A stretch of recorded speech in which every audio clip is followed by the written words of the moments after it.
Hello students, welcome to aimsindia online classes. This is chemistry session. In this we are discussing about the chapter atomic structure.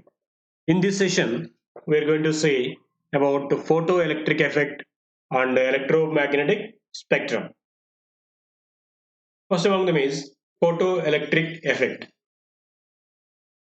In 1887, Hedge performed a very interesting experiment in which electrons were ejected when certain metal was exposed to a beam of light. Yes, he did an experiment with some metallic objects. He took a object.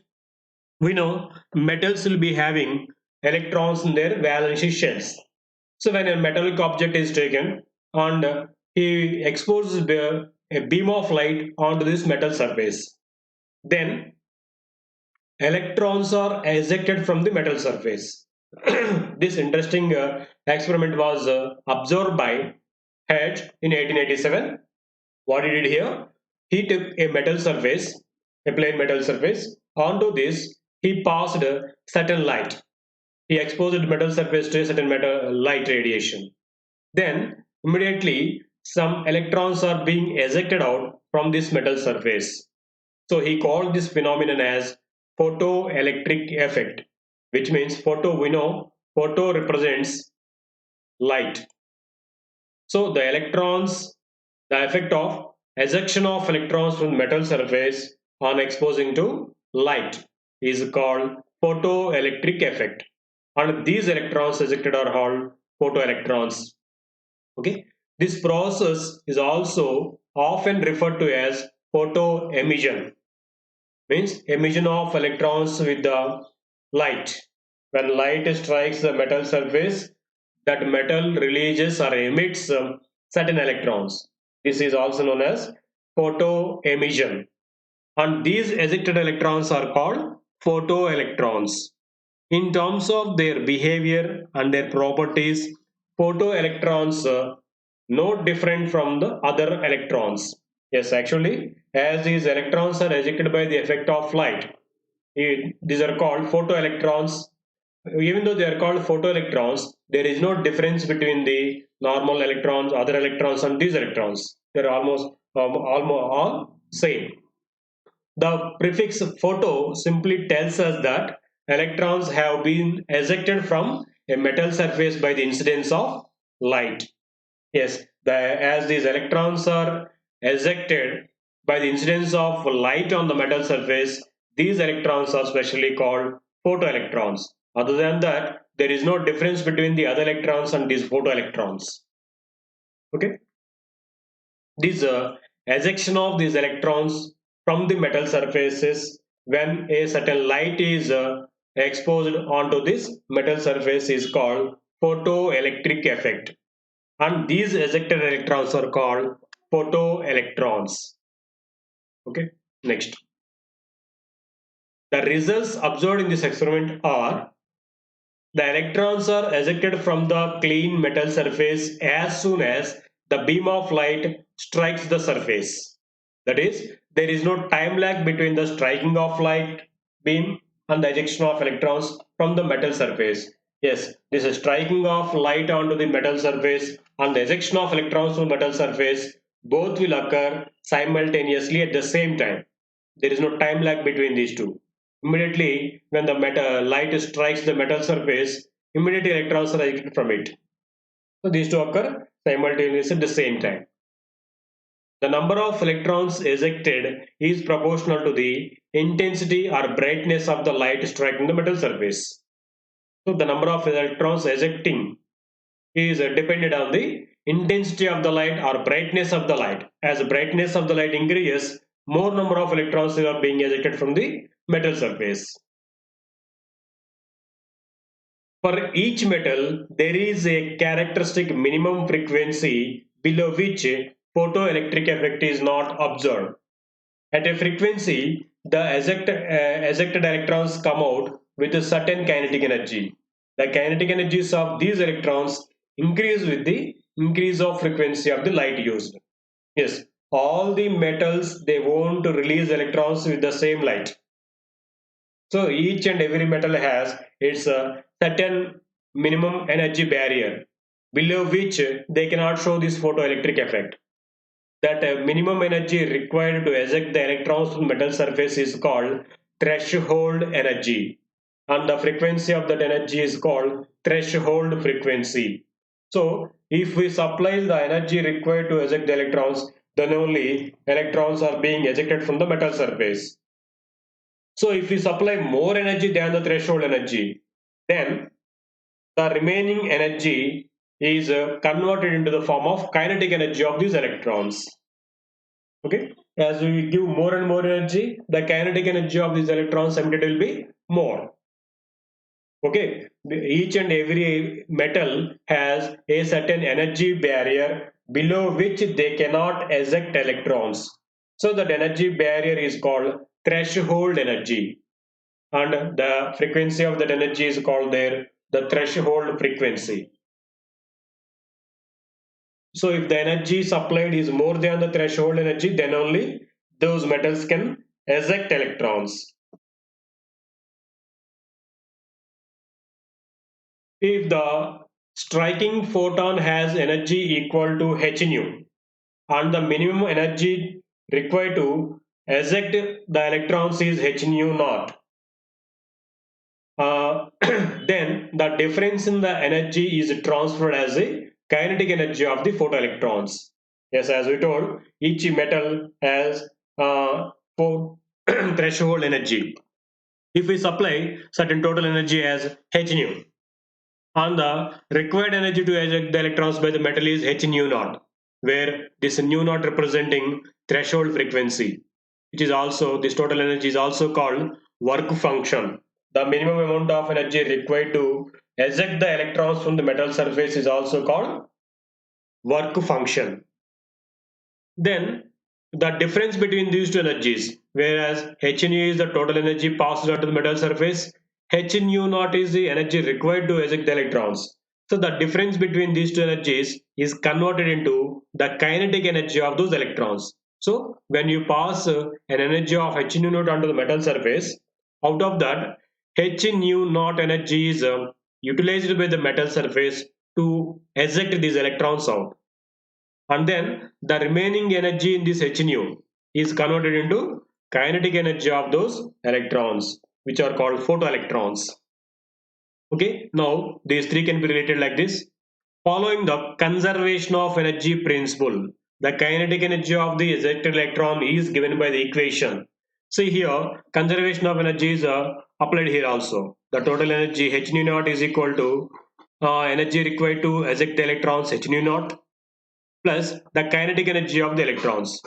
So by using this conservation of energy principle, we can find out the kinetic energy of the ejected electrons like this. H nu naught, H nu is equal to H nu naught plus half mv square, where H nu is the total energy passed on to this metal surface, and H nu naught is the energy required to eject the electrons by the metal surface, and the remaining energy is converted into kinetic energy of that electron, where me is the mass of the electron and v is the velocity of the electron or velocity associated with that ejected electron. So the metal which requires less amount of energy for the ejection of electrons can show this photoelectric effect very effectively.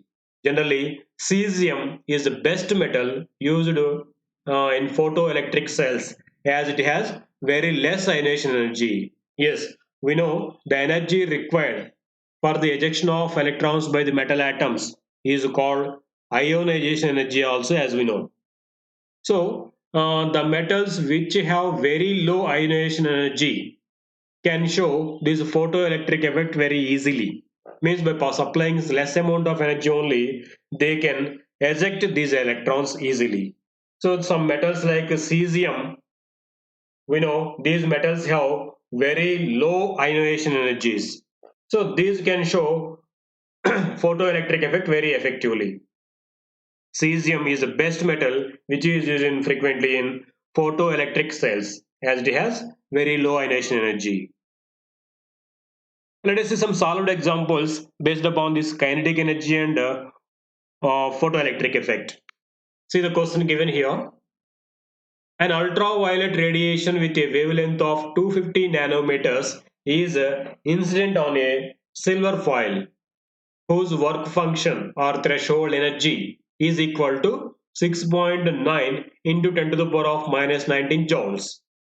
Now, what is the maximum kinetic energy of the emitted electrons?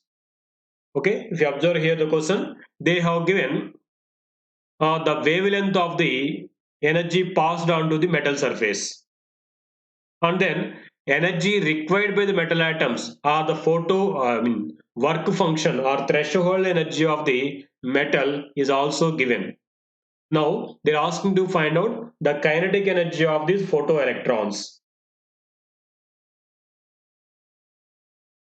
Given here, work function of the metal or silver as 6.9 into 10 to the power of minus 19 joules, and wavelength of the radiation passed on to the metal surface, that is 250 nanometers. If we convert this into SI unit, that is meters, it becomes we know 1 nanometer is equal to 10 to the power of minus 9 meters. So when it is converted into meters, it becomes 2.5 into 10 to the power of minus 7 meters. Now we know Planck's constant H is equal to 6.625 into 10 to the power of minus 34 joule second, and speed of light, velocity of light c is equal to 3 into 10 to the power of 8 meters per second. So by using this all, we can find out the kinetic energy of the ejected electrons or photoelectrons.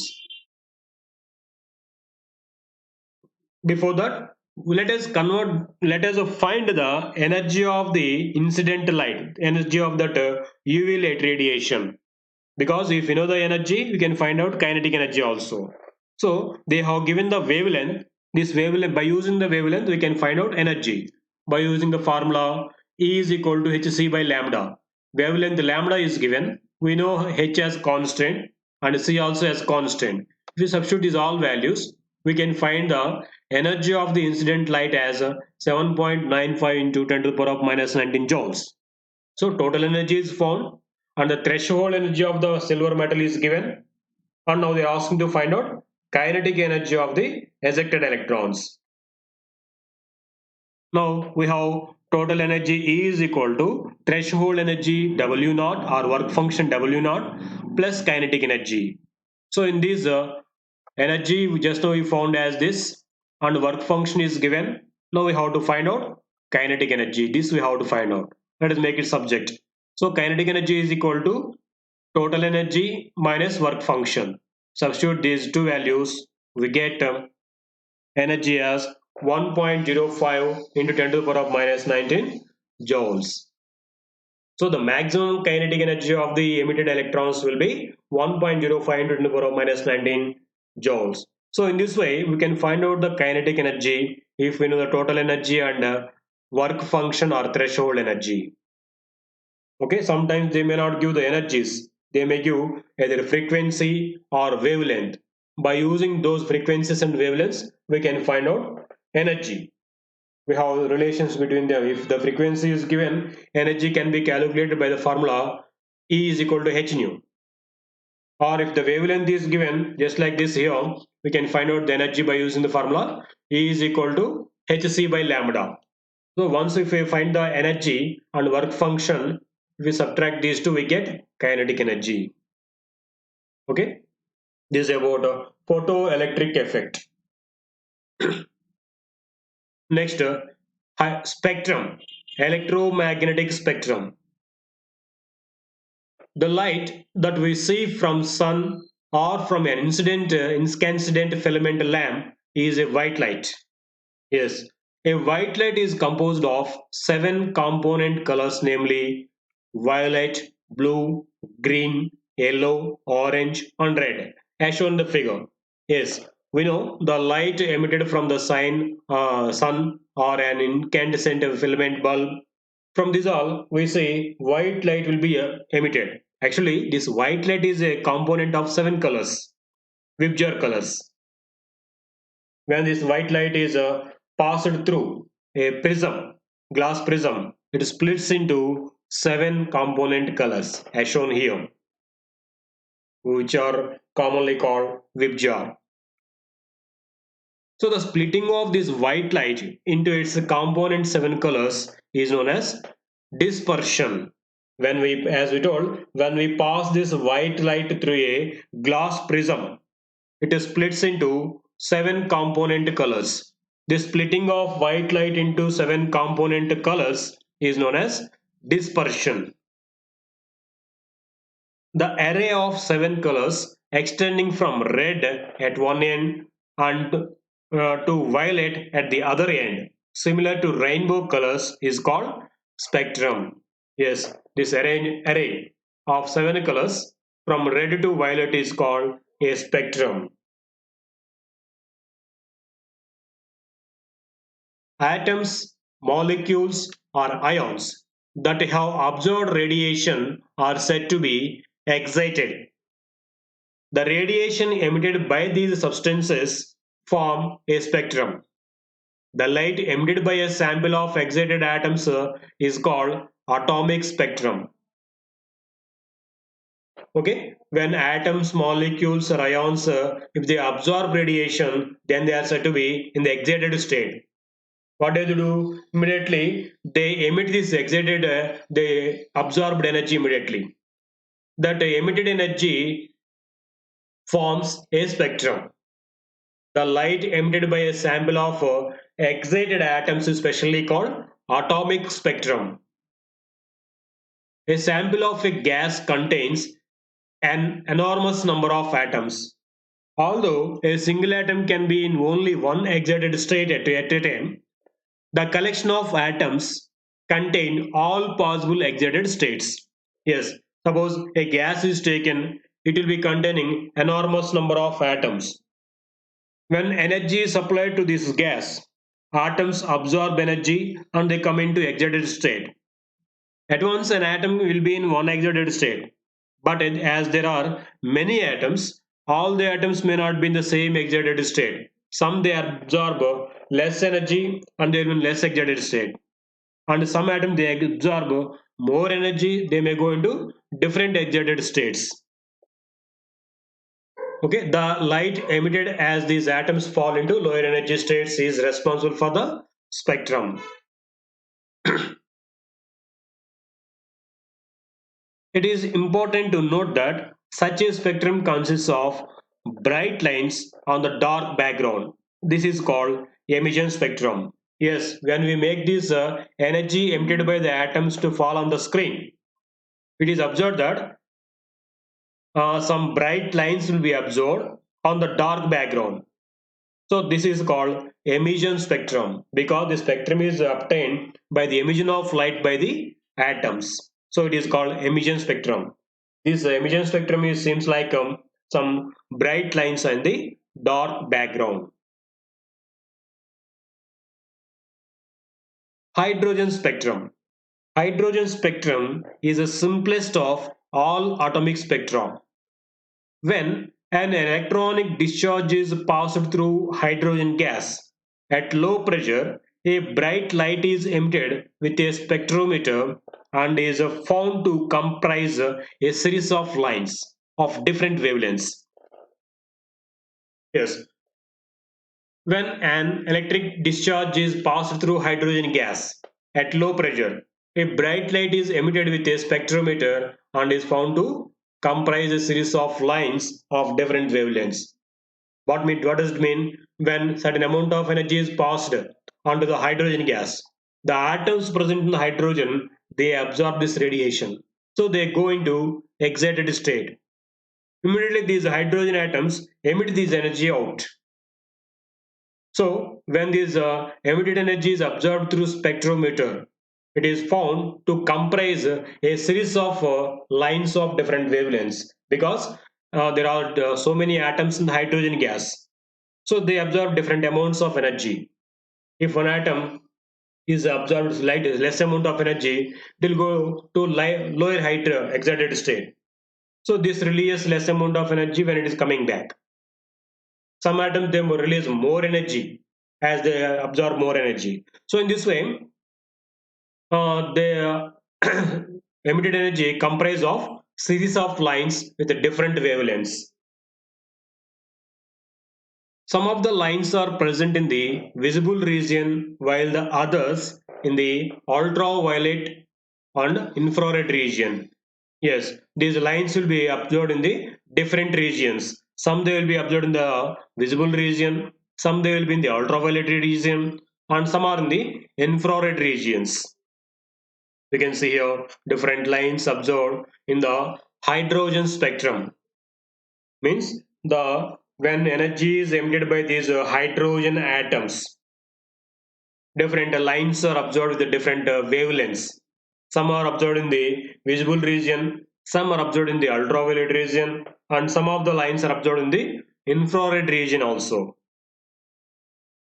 The hydrogen spectrum consists of several series of lines named after their discoverers. Yes, these are, as we have seen, different lines are observed in different regions. So these are discovered by different scientists. So these are named with their discoverers' names. So these different series are named with the scientists who discovered those. The first of these series was discovered by the scientist Balmer in visible region. Only this series is visible to the naked eye and is named after the name scientist who discovered it as Balmer series. Okay, this is the only series which can be seen with the naked eye. Balmer series. Balmer series is obtained when excited electron is jumped from higher orbits to second orbit. Yes, when hydrogen atoms absorbing energy, those electrons will go into excited states. Different electrons will go into different excited states in the atoms. So when electron comes back, as these excited atoms are unstable, they immediately emit that energy taken. So when electrons which are excited, when they come back to the second energy level, they release certain amount of energy that forms this Balmer series. So Balmer series is obtained when an excited electron is jumped from higher orbits to second orbit. Balmer showed that the wave number of any line in the visible region can be expressed by a single empirical equation, simple empirical equation, which reads as nu bar is equal to r into 1 by 2 square minus 1 by n square centimeter inverse, where n is a number of the higher orbit from which electron jump to the second orbit. That is, n might be third, fourth, fifth, sixth, or any higher orbit. And r is a constant called Redbird constant. The value of Redbird constant for hydrogen is taken as 1.109677 centimeter inverse or 1.09677 10 to the power of centimeter meter inverse. Sorry, meter inverse. So it is Redbird constant. Now, Balmer has given an expression to calculate the wave number of that emitted light. The formula is nu bar is equal to r into 1 by 2 square minus 1 by n square centimeter inverse, where n representing the number of the higher orbit from which electron is jumping to the second orbit, and r represents the Redbird constant, where Redbird constant value is taken as 1.09677 into 10 to the power of 5 centimeter inverse or 10 to the power of 7 meter inverse. Okay. The wave numbers of different lines in the series are obtained by the substituting n values. Yes, if the value of n is substituted, then we get wave numbers of different lines. So n might be 3, 4, 5 or 6, any higher orbit number. So if the number of the orbit is substituted, wave number of the emitted radiation will be calculated. Next, Lyman observed some more spectral lines in the hydrogen emission in ultraviolet region. So it is called Lyman series. Yes, Lyman observed some more series of lines in ultraviolet region, as he discovered those with the name given Lyman series.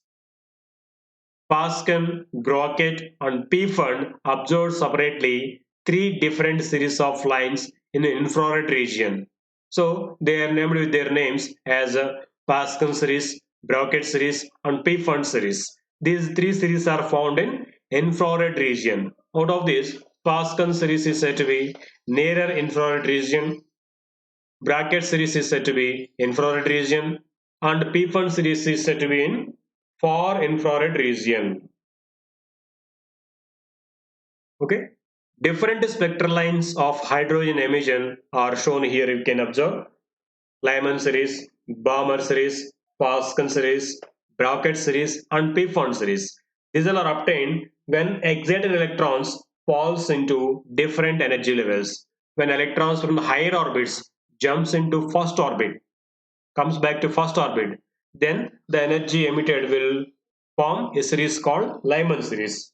When electron jumps from higher orbits to second orbit, then the emitted radiation forms a series of lines called Balmer series. In the same way, fast and rocket P-fund are formed when electron jumps from higher orbits to third, fourth, fifth orbits respectively.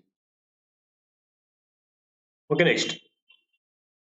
Redbird gave a more general expression which can be applied to all the series of hydrogen spectrum.